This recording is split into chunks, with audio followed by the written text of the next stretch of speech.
남자분들 중에서 치료를 하다가 성기를 잘라야 되는 경우가 난청도 오고 발작도 오고 뇌 세포까지 다 파먹어요.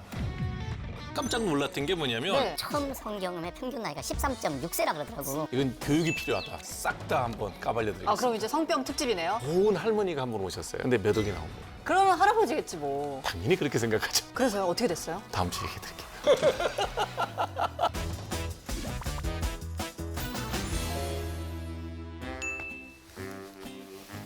아, 진짜. 원장님, 너무 궁금해가지고 일주일 동안 잠을 못 잤잖아요, 저. 할머니예요, 할아버지예요? 할머니 누구예요? 두 분 다 아니에요.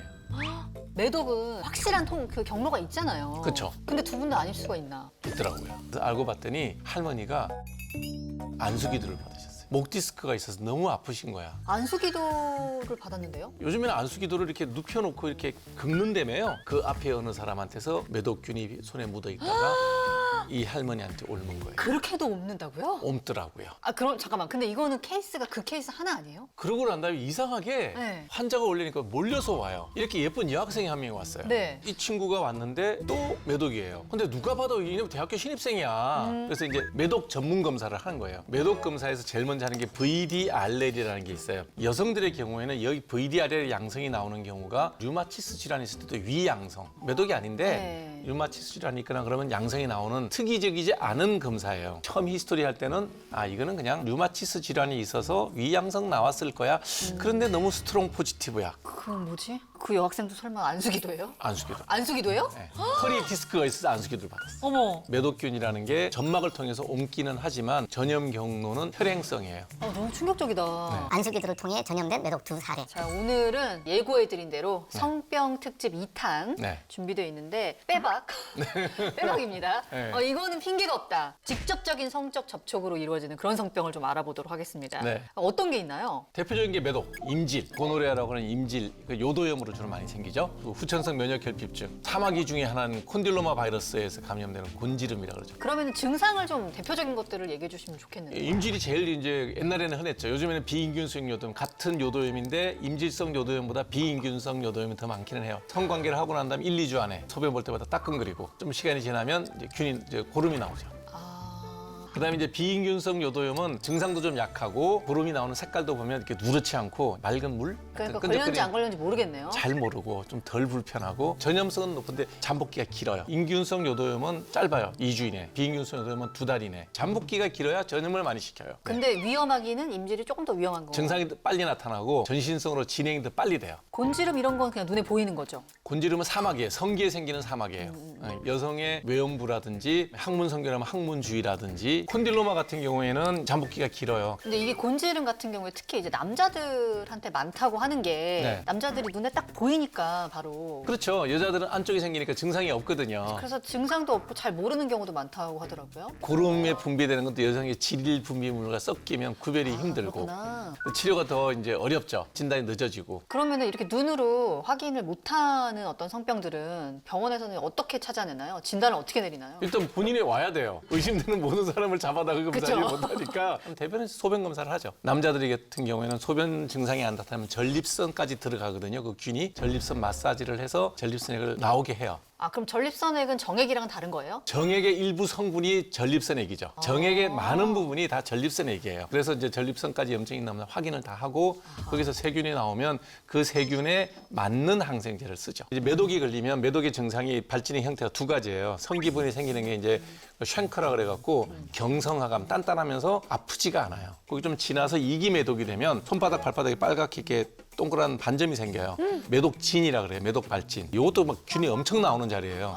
조직 검사 오다 떨어지면 참. 옛날에는 매독이 그냥 두면 뇌 세포까지 다 파먹어요. 신경 매독이라 그러죠. 되게 무서운 애구나. 난청도 오고 뭐 이렇게 뭐 뇌 발작도 오고 오로지 페니실린 중에서도 BP라 그래. 벤자딘 페니실린이라고 하는 이게 있는데 요것만 들어요. 옛날에 페니실린 없을 때는 매독을 어떻게 치료해보려고 납도 썼어요. 납. 나? 중금속. 뭐 사람도 죽이지만 균도 죽이죠. 이것들 중에 만약 하나에 걸렸다.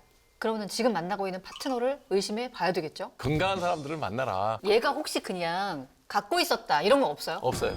자연 발생설은 없어요. 둘이 만나다가 하나가 걸렸다. 그럼 최근의 일이네요, 그냥. 최근 뭐 4주 이내 일이라고 봐야죠. 아하. 그러니까 요즘은 너무 빠른 것 같아. 어느 정도가 적당하다고 보세요? 그 사람을 알아가는데? 6개월에서 12개월. 그 흔히 말하는 섹스를 하지 않고. 하지 않고 1년을 만난다고요? 못 사귈 것 같은데.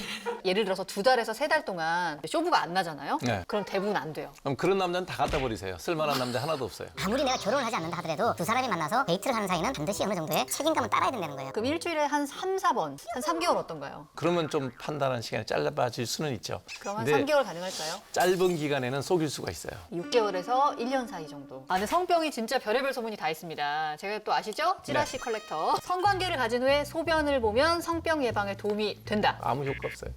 아닙니다. 저 이거 방송에서 봤습니다. 아무 효과 없습니다. 아니, 이거 왜 그랬냐면은 뭐더라? 요도나 어디 이제 이 근처에 남아있는 어떤 균들이 있을 수 있는데 소변을 배출하면 반대로 이렇게 쏟아내는 거잖아요. 그래서 그 균들을 바깥으로 나오게 한다. 그래서 일정 정도 예방 효과 있다. 그런 식으로 얘기해가지고 거짓 정보를 퍼뜨리니까 성병이 자꾸 번지는 거예요. 난 그래서 항상 화장실 갔는데. 네, 조류들이 성관계 하듯이 푸더덕하고 내려오는 관계는 아니잖아요. 정상적인 관계라면 10분, 20분, 30분씩 한단 말이죠. 그 관계 때 이미 다 들어갔어. 아, 빨래방에 속옷을 맡겼는데 성병 환자의 속옷과 내 속옷 함께 돌리면 성병이 옮을 수 있다. 불가능하다고 보셔도 돼요. 자동 세탁을 해보면 아시겠지만 1시간 반 내지 뭐 거의 1시간 50분 정도 돌거든요. 네. 그 정도 돌리면 거기 살아남는 세균은 거의 없어요. 근데 내 속옷을 빨래방에 맡기는 사람은 이상하지 않아요? 그렇네. 눈충혈이 자주 되면 성병에 신을 수 있다. 아니요. 10,000명 중에 한두 명? 확률적으로 희박한 얘기다. 만약에 이제 눈에 이렇게 눈꺼풀에 닿았다. 클라미디아 균 때문에 그런 걸 거예요. 클라미디아균. 네, 클라미디아라는 저게 눈에도 감염이 돼요. 이 클라미디아 보면 또 이렇게 점막을 검사를 해보면 네. 특별한 그 소견이 보여요.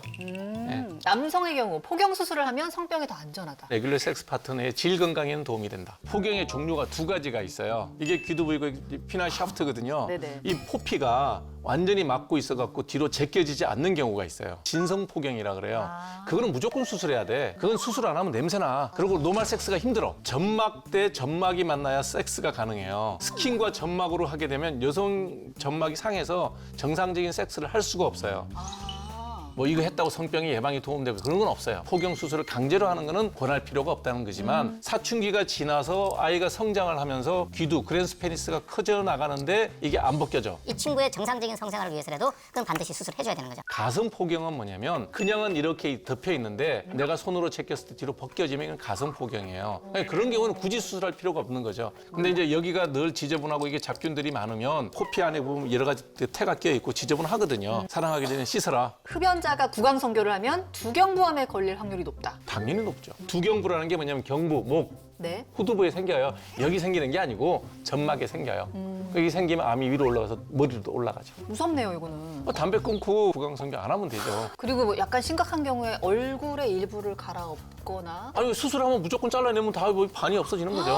혀를 잘라내거나 뭐 이런 또 경우도. 그 서람, 흡연자는 서람 무지개 많이 생겨요. 흡연은 진짜 만병의 근원인 거. 아, 그 하지 말라고. 그리고 요 에이즈 기원이 네. 침팬지와의 수간이다라는 말이 옛날부터 있었잖아요. 이거 어떻게 팩트인가요? 밀접한 접촉이라고 얘기하는 게 맞겠죠. 그러니까 무슨 얘기냐면 저게 이제 중부 아프리카의 침팬지에서 바이러스가 발견이 됐어요. SIV라고 하는 이 원숭이 바이러스하고 HIV하고가 되게 유사해요. 수간이라기보다는 핥혔을 가능성이 많죠. 침팬지의 공격을 통해서 혈액으로 혈액으로. 감염됐고 그 사람이 사람 대 사람끼리 옮기지 않았나. 이렇게 생각하는 게 개연성은 훨씬 더 높다. 이번에는 그러면은 치료와 예방법에 대해서 얘기를 네. 좀 해봤으면 좋겠습니다. 성병은 이제 치료하는데 오래 걸리고 완치하는데도 좀 오래 걸리죠. 아니요, 진단만 정확하면 약들이 워낙 좋아요. 벤자딘 페니실린이라고 하는 그 엄청나게 많은 양의 페니실린 주사를 2번 맞으면 되니까. 그럼 기간은 한 뭐 2번 맞을 거 2주, 4주 맞고 난 다음에 한 번 더 혈청 검사하는 거는 그 뒤에. 주로 나머지 성병들도 비슷한가요? 고노리아 같은 경우, 임질 같은 경우는 임질에 쓰는 마이신 계통이 또 있어요. 그런 거 쓰게 되면 금방 좋아져요. 자, 그럼 남자분들 중에서 치료를 하다가 성기를 잘라야 되는 경우가 진짠가요? 곤지름이 생겼을 때 그러면 여기 포도필린이라고 하는 피부 부식제를 발라요. 그러면 이게 떨어져 나가면 살점이 좀 떨어져 나가죠. 그때 이제 떨어져 나간 모양을 보면 뭐 기두가 잘렸다 뭐 이런 느낌이 들 수는 있겠지만 이걸 왜 잘라요, 자르기를. 뭔 죽은 죄를 졌다고. 회복은 돼요. 콘돔을 이제 올바르게 써야 되는데 잘 네. 쓰는 방법. 콘돔을 쓸 때는 삽입이 이루어질 때부터 처음부터 써야 돼요. 처음부터 쓰는 건 너무 당연하지 않나요? 화장하기 전에만 쓰면 된다는 사람들도 꽤 많아요. 아, 그는 순전히 피임 목적이죠. 아 그렇죠, 그렇죠. 근데 피임의 목적이 아니라 성병 예방의 목적이기 때문에 그러면은 당연히 처음부터. 전문 과정. 예. 처음부터. 어떤 데 콘돔을 쓰라고 했더니 귀뒤에만 걸쳐놓고 콘돔을 썼다 그래요. 뒤까지 쭉 펴서 넘겨야 돼요. 끝까지 완전히 네. 뚫려 있는 경우 가끔 있대요. 손상이 돼 있는 경우. 그래서 이거를 쓰기 전에 물로 확인을 해서 쓰는 친구들이 있대요. 나쁜 짓이에요. 아 그래요? 틀렸어요. 그 사이에 유화제 다 빠져나가고 그다음에 찢어지고 해서 그때 더 큰일이 생겨요. 거의 모든 콘돔은 출고 전에 공기를 갖고 테스트를 하고 나와요. 아 그리고 이게 콘돔을 재활용해서 쓰는 사람들이 네, 말리고 싶어요. 그래서 가르쳐야 돼요. 콘돔 사용법은 저는 고등학생은 가르쳐야 되겠다는 생각이 드는. 고등학생은 무조건 알고 있어야 되는 거 아니에요, 거의? 중1 때 그걸 가르치면 모르고 있는 애 보고 너 이때 이거 해라고 가르치는 꼴이 될 수가 있어서. 근데 그 나이쯤 돼야 되지 않을까요? 콘돔 사용법 이런 거는? 어찌됐든 이런 방송을 통해서도 그렇고 교육이 돼야 된다. 그런데 왜 자꾸 성에 대한 얘기는 밥상머리에서 하면 안 되고 이분 밑에서도 그 얘기할 때는 에이 그런 얘기 왜 하니? 이거는 곤란하다는 얘기예요. 적어도 아빠하고 아들하고 엄마하고 딸하고 목욕탕에서 할 수 있는 얘기는 돼야 된다. 아침밥 먹으면서 얘기할 수 있으면 제일 좋아요. 오늘의 진료를 한 줄 평으로 해주신다면?